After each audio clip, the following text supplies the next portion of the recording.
In the last few videos, I explored why halal food discovery breaks down in practice, both in restaurants and packaged food. In this video, I want to step back and look at a deeper question. Why is designing for trust so difficult? I'm using halal food as the example, but the same patterns appear anywhere decisions depend on incomplete or conflicting information. People don't approach halal in exactly the same way. Trust thresholds vary. Different schools of thought exist. And in many situations, scholars intentionally leave room for personal judgment. That means halal is rarely a simple yes or no decision. It often sits on a spectrum shaped by interpretation, comfort level, and personal values. Guidance itself is often contextual. The same ingredient can be acceptable in one situation and not in another.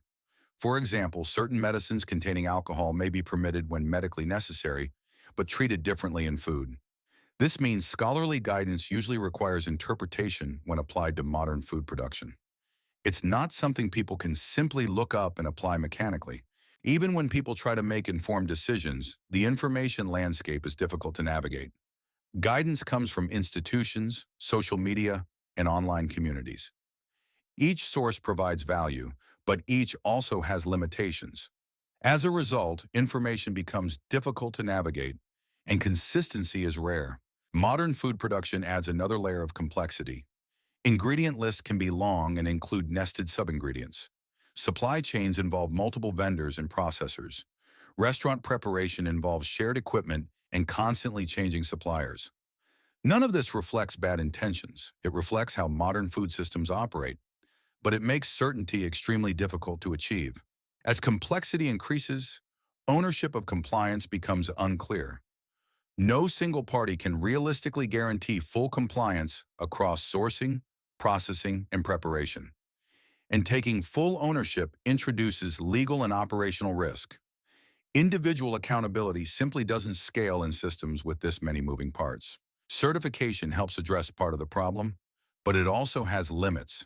Certification can be costly. It may not exist in all regions or product categories. And even when certifications exist, consumers often differ in which organizations they trust.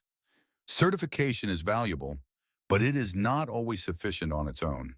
When trust systems break down, the burden shifts to individuals.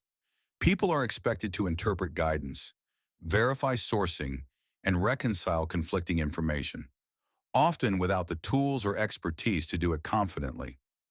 Some compromise despite uncertainty.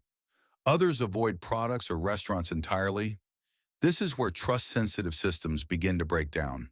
In the next video, I'll explore what designing for trust can actually look like.